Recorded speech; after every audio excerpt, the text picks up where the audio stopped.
Sociedade Espírita de Amparo ao Menor Casa do Caminho. Juntamente com todos os colaboradores espirituais, apresenta a palestra O Evangelho de Jesus e a Reencarnação, com o palestrante José Luiz, ocorrida no dia 20 de fevereiro de 2022, no auditório do Centro Espírita Casa do Caminho. Chegada. Todos nós estamos destinados à perfeição. O próprio Cristo nos disse, né? Sede vós outros perfeitos, como perfeito é vosso Pai Celestial. É evidente que nós não vamos ser perfeitos como o Pai. É óbvio que perfeição absoluta só Deus a tem. Mas nós, como seres, como criaturas de Deus, nós vamos chegar a uma perfeição relativa. Uma perfeição relativa que está determinada para todos os espíritos que o Pai nos criou. Então, Deus não perguntou para nós se nós queremos ou não ser perfeito. Ele impôs. É uma imposição. Então, isso é um determinismo de Deus. Nós não temos o livre-arbítrio? Sim, nós temos um livre-arbítrio também relativo. Relativo ao nosso grau de evolução. Relativo ao nosso grau de evolução. E à medida que nós vamos evoluindo, nós vamos aumentando, alargando esse horizonte do nosso livre-arbítrio. Mas no começo nós temos ele limitado ainda.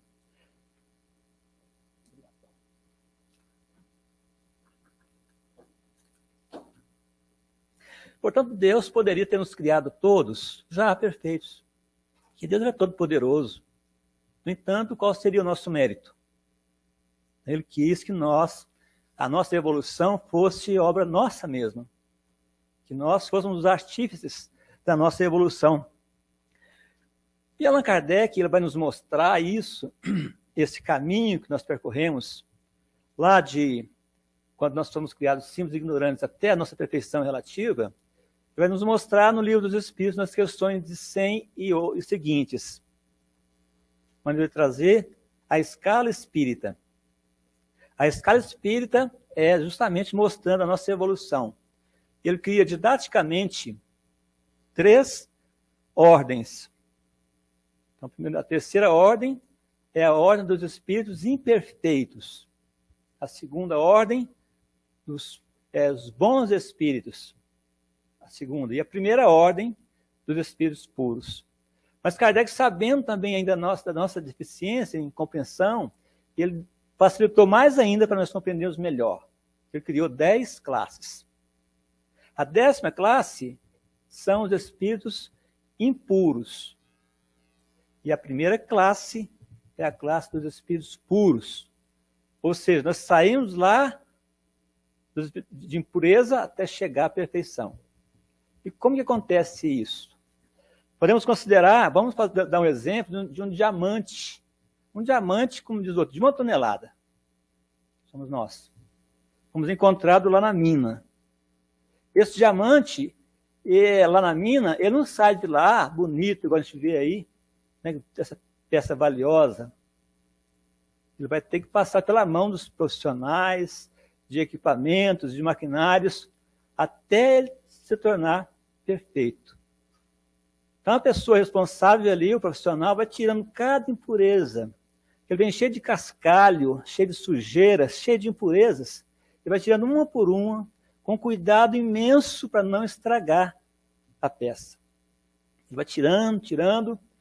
E quando ele tirar a última imperfeiçãozinha do diamante, aí sim, ele se torna um diamante puro. Assim também é com o espírito. E ele sai dali, da forma, cheio de impurezas. Totalmente ignorantes na questão do conhecimento. Ele vai começar o seu trabalho evolutivo. Vai passando por passando por outra encarnação, e vamos tirando as imperfeições paulatinamente. Isso deve levar milênios. Enquanto tiver um resquíciozinho de imperfeição, nós ainda não somos espíritos puros. Precisamos de reencarnar. Precisamos do mundo material, que é, no caso aqui, a Terra, para nós irmos nos burilando. Depois, lapidando. até um dia nos tornarmos espíritos puros. Aí, nós não mais estaremos sujeitos à influência da matéria. Aí, nós não precisaremos mais de reencarnar. Seremos um espírito puro, como nós temos um grande exemplo. Deus enviou à Terra para servir de guia e modelo para todos nós, que é Jesus. Mas, nesse intervalo em que nós saímos de espírito impuro e vamos até chegar a espírito puro, nós passamos por duas situações. Ou nós estamos encarnados, ou seja, na matéria, ou nós estamos na erraticidade. A palavra erraticidade é justamente o intervalo entre uma encarnação e outra, onde nós estamos no mundo espiritual. Porque nós somos espíritos. Aqui na Terra é uma passagem, e rápida. Kardec ele compara a nossa passagem aqui, o tempo que nós passamos aqui, ele compara com a duração de um relâmpago em relação à eternidade que o Espírito passa. Então é muito rápido. Então as pessoas chegam 100 anos aqui, quando ele olha para trás, ele fala assim, nossa, mas passou tão rápido. Né, Maurício? Todos nós vamos chegando na idade, como passou rápido, né? Então é isso, nós vamos passar por esse período, ora na erraticidade, ora aqui na terra, ora na carne. E Allan Kardec vai perguntar para os Espíritos, na questão 230 de O Livro dos Espíritos, né, que é essa obra magnífica, né, que nós precisamos não apenas ler, precisamos estudá-la, né, Paulo? Ele pergunta, na questão 230, na erraticidade evolui os espíritos? Ou seja, quando nós estamos no mundo espiritual, lá o espírito evolui? E a resposta, pode melhorar e muito, tais seja a vontade e o desejo de consegui-lo. Todavia, na existência corporal é que põe em prática as ideias que adquiriu. Ou seja, nós podemos evoluir sim no mundo espiritual também. Só que lá, como nós somos mais livres, vamos precisar de ter a vontade, que às vezes nós não temos. Às vezes falta a vontade, às vezes, e também o desejo. Já na matéria, nós somos meio que forçados a isso, que a matéria é um limitante para o espírito. Ele fala o seguinte, lá há sim a evolução, desde que haja aquele esforço do espírito para isso. Mas é aqui que ele vem colocar em prática o que ele aprendeu lá. Podemos dizer assim, que lá no mundo espiritual nós temos a teoria. E aqui na Terra nós temos a prática, colocar em prática. Né? Muito bem. E na questão 132, ele pergunta, qual o objetivo da encarnação dos espíritos? Então nós sabemos que o espírito, que nós somos essencialmente espíritos. Nós fomos criados por Deus, fomos criados espíritos. Deus não criou o homem, Deus criou primeiro os espíritos, não é isso? Vamos evoluir até chegar ao quê? Espírito puro. Então nós somos essencialmente espíritos. Qual seria então a necessidade de a gente ter que vir aqui na Terra para passar por um período aqui na carne? Qual seria? É isso que Kardec pergunta. Aí eles respondem, Deus lhes impõe a encarnação com o fim de fazê-los chegar à perfeição. Então, a encarnação é uma ferramenta que Deus, na sua bondade, coloca em nossas mãos, para que através delas podemos chegar à perfeição. Leon Denis tem uma frase que ele diz assim, que as encarnações são degraus nos quais você se eleva e progride. Qual que é a minha melhor encarnação? É a atual. É a atual encarnação que é a minha melhor encarnação. Porque nós estamos sempre acumulando. Então, quando nós terminarmos essa encarnação e voltar para a erraticidade, nós vamos levar uma bagagem. Uma bagagem que nós tínhamos no passado, uma bagagem que adquirimos nessa vida, vamos acumular e vamos levar. Quando nós voltarmos de novo, aí já vai ser na reencarnação, nós vamos adquirir novos conhecimentos, novos aprendizados, novas virtudes. E isso vai incorporar novamente, e assim nós vamos incorporando até tirar aquele último resquício de imperfeição e nos tornarmos um espírito Mas a resposta continua. Ele fala que para uns é expiação, para outros é missão. Então, nem todo mundo que encarna aqui na Terra, ele vem para se expiar, passar por dificuldades, sofrimento, quitar débitos. Aliás, é uma questão que a gente fala, a gente encarna para a gente quitar os nossos débitos, para sofrer. Não, Deus não criou ninguém para sofrer. Os nossos débitos, nós podemos quitá-los sem sofrimento. Eu posso quitar os meus débitos com amor, amando o meu semelhante. Uma pessoa que praticou aborto no passado, ela pode vir agora, colocar uma creche e cuidar das criancinhas abandonadas. Ou seja, com amor, ele quita seus débitos do passado, né? Então, para uns, é expiação, sofrimento. Porque nós somos teimosos, nós erramos muito ainda. Às vezes tem que passar um pouquinho de sofrimento para a gente aprender um pouco mais. Então, o sofrimento também é uma ferramenta, né? É igual aquela história do ferreiro, que pega aquele pedaço de ferro duro, leva no fogo, envermelha ele até chegar a temperaturas altíssimas. Depois pega a marreta, leva na bigorna. Para quê? Para modelar ele. Para que se torne uma peça, se torne uma ferramenta. Assim também somos nós. Às vezes nós temos que ser modelados. Tudo sempre a primeira opção é o amor. Mais uma, continuando aqui na resposta, não acabou não. Essa é a parte mais importante. Fala assim, mas para alcançar a perfeição, tem que sofrer todas as vicissitudes da existência corporal. Nisso é que está a expiação. Nós temos que experimentar todas as coisas para chegar à perfeição, né? Então, o engenheiro, quando ele está fazendo engenharia, ele vai na obra, vai ver todas as situações que podem ocorrer numa obra, para que você possa ser um bom engenheiro.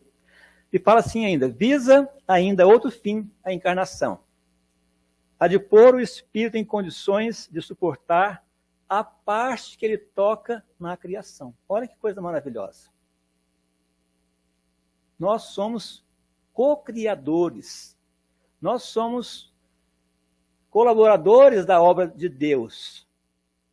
Nós temos nossos filhos, nossa família. Se não temos, vamos ter. Se não podemos aparecer na outra, colaborando com a criação. Ninguém vem aqui na Terra para passear. Nós não estamos aqui a passeio. Estamos aqui a trabalho. Então tem o frentista do posto que coloca gasolina no nosso carro, tem na farmácia lá a pessoa que atende a gente, tem lá o juiz no Supremo Tribunal, tem lá o parlamentar que está produzindo as nossas leis. Todos estão trabalhando. Então nós estamos aqui para trabalhar. Ou melhor, estamos aqui para servir. E o próprio Cristo nos deixou exemplo. Ele disse, o Filho do Homem não veio aqui para ser servido. Ele veio para servir. Deu um exemplo de lavar os pés dos apóstolos, não é isso?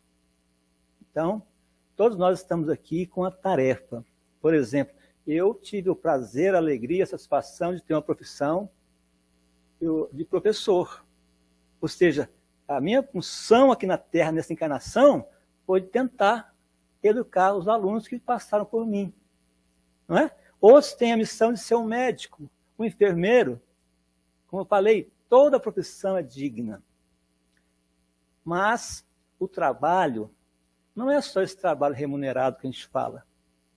Segundo os Espíritos, nos ensina aqui nessa obra, o trabalho é toda a ocupação útil. Tudo que a gente faz que é útil é considerado pelos Espíritos um trabalho. Se você está lendo uma obra edificante, é um trabalho. Se você está ouvindo uma música que te eleva, que te satisfaz, é um trabalho. Então, nós estamos aqui para trabalhar e para servir. Se não fosse essa função de estar aqui trabalhando na obra da criação, aí sim não teria sentido a reencarnação. A gente reencarnar aqui, só eu passar aqui 30 anos, 40 anos sem fazer nada, não teria sentido nenhum. Então, o sentido de nós estarmos aqui é trabalhar. Tem uma frase, duas. A primeira frase diz assim, que aquele que não nasceu para servir, não serve para viver. É uma frase forte, pesada, né? Mas Joana de Ângeles dá uma lapidadinha nessa frase e fala assim, aquele que não nasceu para servir, ainda não aprendeu a viver. Olha que maravilha, né? Então nós estamos aqui para servir. É nesse ponto que nós, então, colaboramos com a criação. Nós vemos a Terra hoje Vamos comparar a nossa Terra de hoje com a Terra lá dos primórdios da humanidade, lá dos mundos primitivos. Hoje, a Terra hoje é totalmente diferente.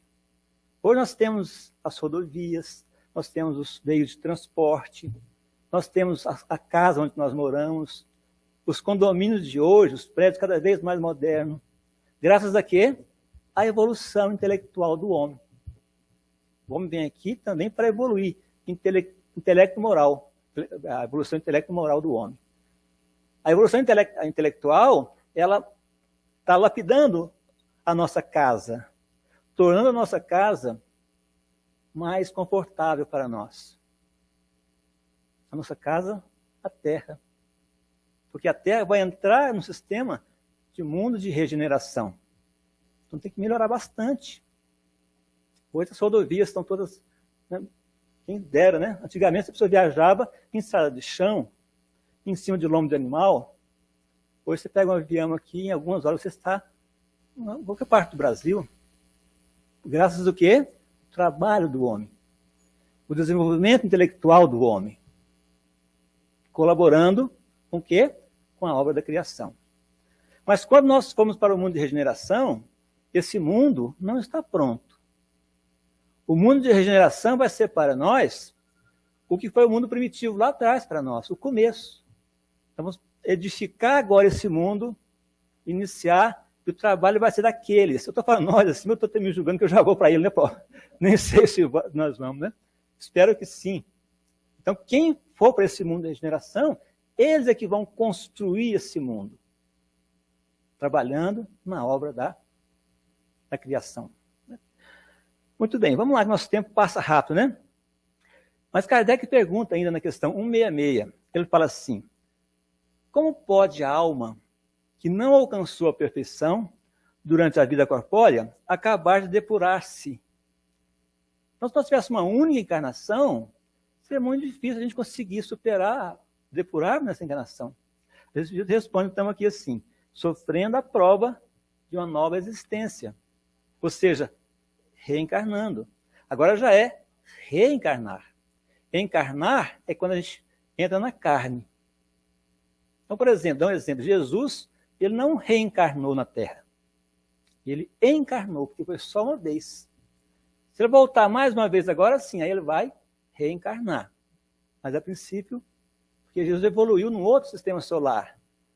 Jesus não evoluiu aqui no nosso sistema solar. Até porque, quando Deus chamou esse Cristo, delegou a ele, né, a governabilidade da Terra, a Terra estava, o Sol estava ainda incompleto, não estava formado no nosso sistema solar ainda. A Terra nem existia, a Terra era uma bola de fogo. Isso foi há 4 bilhões e meio de anos atrás. Você lembra disso, Paulo? Não, né? Nem eu. E nesses 4 bilhões e meio de anos atrás, Jesus já era um Cristo. Para ter uma ideia, o Cristo está acima de espírito puro. Chega até espírito puro e continuamos evoluindo, né? Até chegar um dia a nos tornar um Cristo. Então, estima-se que Cristo tem aí, por baixo, 8 bilhões de anos. Isso aqui é uma estimativa, é só uma suposição, né? Não tem como ter isso. Aí Kardec ainda pergunta, como realiza essa nova existência? Será pela sua transformação como espírito? Resposta, depurando-se, a alma indubitavelmente experimenta uma transformação, mas para isso necessário lhe é a prova da vida corporal. Então, no mundo espiritual é a teoria, na vida corporal vamos colocar em prática. Isso chama-se prova. Prova é um teste que você faz, igualzinho a prova que você faz na escola mesmo. Você faz a teoria no mundo espiritual e vem aqui fazer uma prova, preencher lá. Só que a prova daqui não é de marcar certo ou errado. Não é prova objetiva, né? A gente tem que trabalhar. Mas Kardec pergunta mais uma vez ainda, na mesma pergunta, 166, ele faz mais 3 perguntas. Ele fala assim, a alma passa então por muitas existências corporais? Aí os espíritos respondem, sim, todos contamos muitas existências. Os que dizem o contrário pretendem manter-vos na ignorância em que eles próprios se encontram. Esses esse é o desejo deles. Então nós temos incontáveis encarnações. Não é infinito. Até porque nós temos um começo. Só daí já não é mais infinito. Mas também nós não vamos encarnar perpetuamente. Nós já falamos. Quando nós tirarmos o último resquíciozinho de imperfeições nossa, do espírito, nós não vamos mais reencarnar. E na questão 170, Kardec pergunta: o que se torna o espírito depois da sua última encarnação? Resposta: espírito bem-aventurado, puro espírito. Então, depois da nossa última encarnação, nós nos tornamos espíritos puros, não é isso? Então, tem uma mensagem de Emmanuel que diz o seguinte: o espírito reencarna tantas vezes quanto sejam necessárias para atingir a plenitude do seu ser e de sua felicidade. Então, Deus nos dá a oportunidade, tantas forem necessárias, até nós atingirmos a nossa felicidade. O que nós podemos também deixar claro que, na verdade, nós não somos todos, não temos o mesmo número de encarnação, todos nós. Uns reencarnam mais vezes, outros reencarnam menos vezes, dependendo do esforço de cada um. Uns conseguem uma trajetória mais retilínea, outros gostam de fazer umas curvinhas, né? Vamos lá. E Kardec pergunta: qual a finalidade da reencarnação? Então, primeiro ele perguntou sobre a reencarnação, agora da reencarnação. E a resposta, inicialmente, é a mesma, né? Expiação, melhoramento progressivo da humanidade.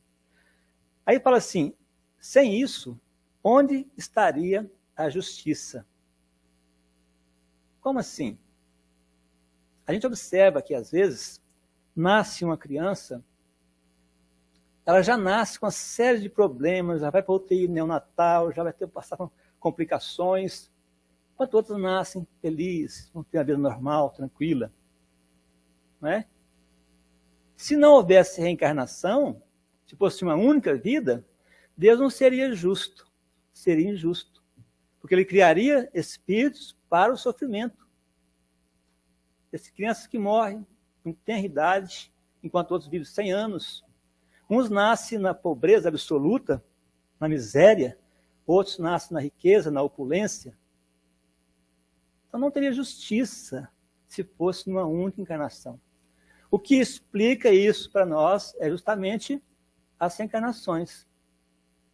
A prova que eu estou passando agora, se ela não tem, né, a sua causa nessa vida presente, é porque ela tem em vidas pretéritas, né? É isso? Fácil pensar assim, né?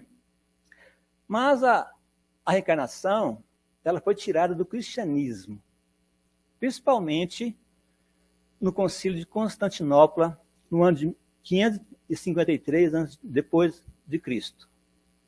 Ela foi tirada do cristianismo, justamente pelo imperador Justiniano, por influência da sua esposa, Teodora. Mas vamos encontrar, ela não foi tirada das Escrituras, principalmente da Bíblia. Então, lá no Velho Testamento, tem várias passagens falando, nos deixando claro a questão da reencarnação, né? Então, por exemplo, lá em Malaquias, capítulo 4, versículo 5, ele diz: eis que vos enviarei o profeta Elias, antes que venha o dia terrível do Senhor. Ele pode falar assim: eis que o profeta Elias reencarnará, né? É assim?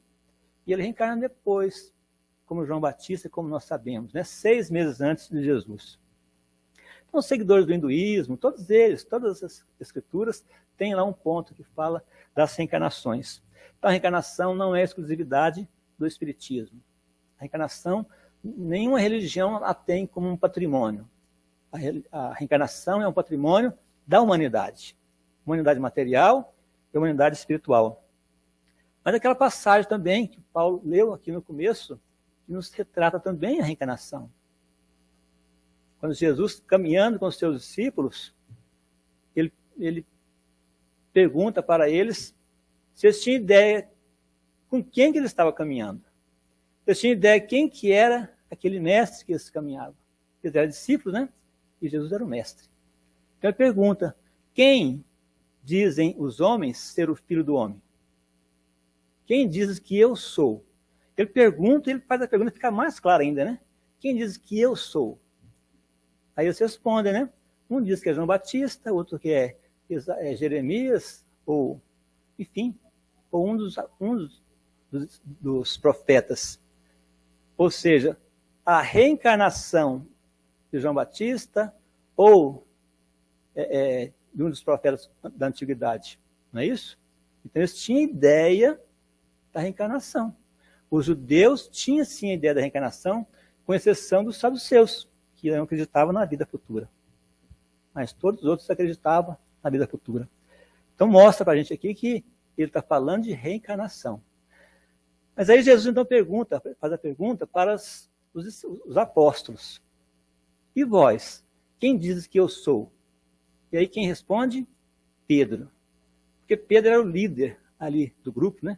Ele levanta então e diz, tu és o Cristo, Filho do Deus vivo. Aí, então, Pedro tem a visão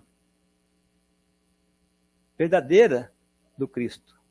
Porque Jesus não reencarnou aqui, ele apenas encarnou.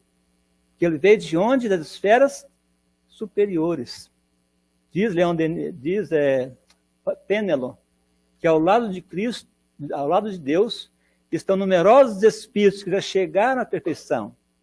Podeis chamá-los de Cristos. Esses Cristos recebem as missões diretamente de Deus. Então Pedro tem essa visão que Jesus ele vem diretamente das esferas crísticas, vem aqui habitar conosco aqui na Terra, né? E Jesus fala para ele, bem-aventurado Simão, porque não foi a carne nem o sangue que isso te revelaram, mas meu Pai que está nos céus. Outra passagem também muito clara é quando da transfiguração. Jesus sobe para o monte Tabor e leva com ele 3 discípulos. Os 3 que sempre estavam com ele nos momentos, né, em várias situações, que era Pedro, João e o irmão Tiago. Os 3 acompanharam Jesus. Jesus subiu um pouquinho assim no monte Tabor, os 3 ficaram embaixo, daí a pouquinho eles viram a reunião de Jesus com 2 espíritos desencarnados. Um desencarnou há 1.500 anos atrás praticamente, que era Moisés. O outro há 900 anos atrás, que era Elias. E eu estava ali conversando com eles ali. Que é uma prova maior da existência, da imortalidade da alma, né? Por que Moisés e Elias? Porque Moisés representava a lei e Elias representava os profetas. Eles estavam confabulando ali, conversando, fazendo ali alguma coisa em relação à própria partida de Jesus. E aí então, descendo do morro, descendo ali, os discípulos perguntam para Jesus, é verdade que Elias há de vir e restabelecer todas as coisas? E Jesus disse, eu vos declaro que Elias já veio. Não o conheceram e trataram como lhe aprouve. Então, fala lá, né, na lição de Mateus e de Marcos, que os discípulos entenderam, compreenderam que ele estava falando de João Batista, que era a reencarnação de Elias. Portanto, nós temos várias outras passagens, né? Nós podemos pesquisar, podemos descobrir, porque nosso tempo aqui, nós temos um tempo, né?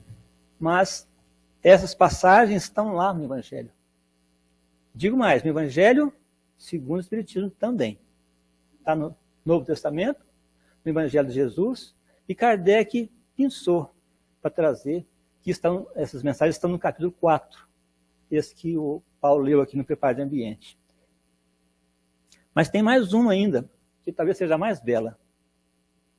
Um homem chamado Nicodemos.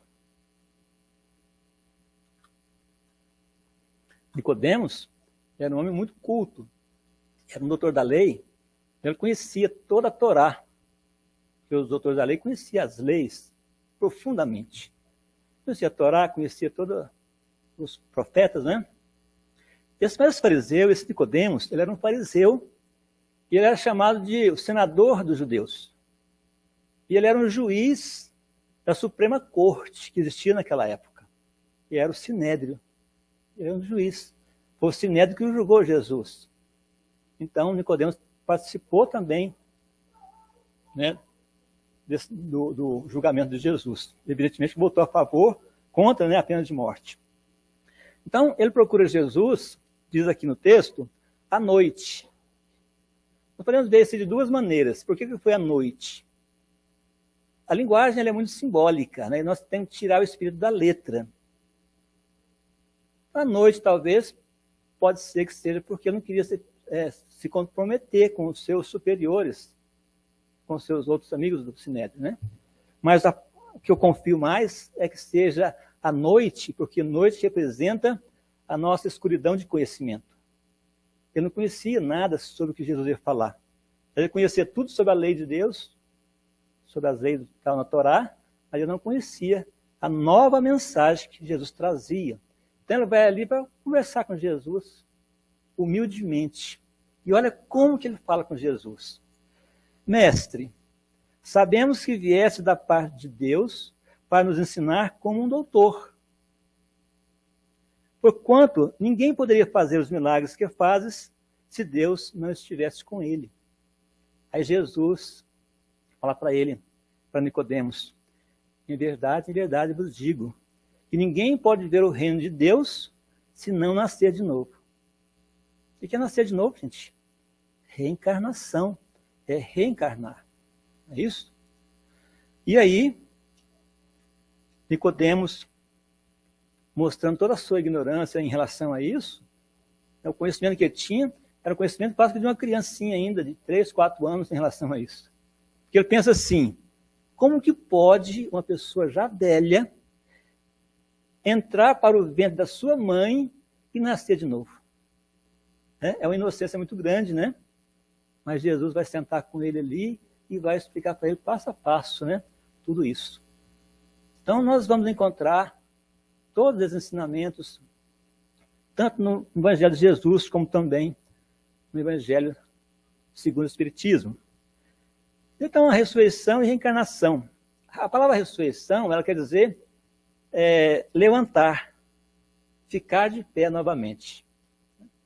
Então, a pessoa, naquela época, os judeus designavam a ressurreição como nós hoje, espíritos, chamamos de reencarnação. Mas a palavra reencarnação não existia naquela época. Essa palavra foi criada por Allan Kardec agora no século XIX, para poder definir a doutrina espírita, né? Mas a palavra ressurreição é utilizada nesse sentido de reencarnação. A palavra ressuscitar, então, ela tem uma simbologia, ela existe essa palavra ressuscitar, sim. Que significa voltar para o mesmo corpo. Uma pessoa morrer e retornar para o mesmo corpo. Ressuscitar. Por exemplo, muito comum, né, num acidente ou algum problema qualquer, a pessoa tenha uma parada cardíaca, uma parada respiratória. Então ele fica ali, semi-morto. Ele está morto ali. Então vem os médicos, os paramédicos, os enfermeiros, sei lá quem for, e faz a massagem cardíaca nele para quê? Ressuscitá-lo. Ele volta para o mesmo corpo. Isso chama ressurreição. Então Jesus fala o seguinte, que a palavra ressurreição, ela se aplica quando trata de Lázaro, que estava 4 dias já sepultado, e aí Jesus chega ali e pede para que ele saia para fora. Então Lázaro saiu no mesmo corpo. Então, ressurreição. Mas detalhe, ele não estava morto. Porque se ele estivesse morto, não teria condições de ressuscitá-lo. Até hoje, a ciência odierna, ela não conseguiu ressuscitar uma folha sequer. Não tem como. Depois que desliga os fios, liames fluídicos, não tem como religar novamente. Então, Lázaro possivelmente tinha um problema, uma epilepsia, uma letargia, uma coisa assim, que fez com que ele perdesse a vitalidade. Os seus sinais vitais tinham se apagados. O que hoje é difícil passar por isso, porque hoje em dia tem os equipamentos que não deixam a pessoa. Né? Mas tem casos aqui no Brasil mesmo, um ator da Rede Globo foi enterrado vivo. porque teve um processo de letargia, e quando o médico dele ficou sabendo que estava na França, que ele voltou, eles exumaram o corpo estava todo revestido lá debaixo da cova. Sérgio Cardoso. Né? Então isso, né? Porque se chegasse alguém ali e soubesse que tinha esse problema, teria ressuscitado. Talvez ele não teria morrido, né? Então ele fala que a ressurreição é para Lázaro, para a filha de Jairo, e quando aquele seu funcionário chegou para Jairo, sua filha já está morta. E ele insistia com Jesus para ir lá vê-la. E Jesus, quando tem a sua dupla vista, né? Ele viu a criança lá, falou assim, não tenha medo, sua filha apenas dorme. Ela não tinha morrido. Se ela tivesse morrido realmente, não teria condições, porque Jesus não veio aqui para burlar nossas leis. Ele chegou lá e ela estava dormindo realmente. Aplicou um passe nela, a menina levantou. E pai, alimenta essa criança agora, precisa de comer, de alimentar. Né? E também a filha da viúva de Naim, também, mesma questão. Então, esses 3 casos, né, podemos chamar de ressurreição. Agora, para Elias, aí já é reencarnação. Que Elias volta 900 anos depois. Volta agora num outro corpo. Né? Outro corpo foi gerado pela sua mãe, Isabel, né? Para que ele tivesse aqui essa nova existência. Aí sim, é reencarnação. Então, diz Chico Xavier, já partindo para o encerramento, né? Que já vivemos muitas vezes, estamos com as pessoas certas para ajustarmos os nossos corações e resolvermos os nossos problemas. Na reencarnação, ninguém erra de endereço. Mas nasci no meio de uma família difícil, Deus me castigou. Não, nós estamos na família que merecemos. Nós temos o trabalho que nós escolhemos para vir aqui, para servir, para cumprir a nossa parte que cabe na criação. Nós somos bonito ou feio, nós escolhemos isso. Tudo. Aliás, não tem ninguém bonito, ninguém feio. Mas boniteza e feiura é questão de conceitos, não é isso? Então Kardec fecha aqui, finalizando aqui, com aquela frase, né? Que talvez nem seja de Kardec. Uma frase talvez vem muito antes de Kardec, já dita por muitos que tiveram antes de Kardec, mas ela foi colocada no túmulo de Allan Kardec, homenageando ele. Nascer, morrer, renascer ainda, progredir continuamente. Tal é a lei. Então, agradeço a todos vocês pela paciência, por nos assistir, a oportunidade de estarmos aqui hoje, Paulo, os 2 Paulos, né?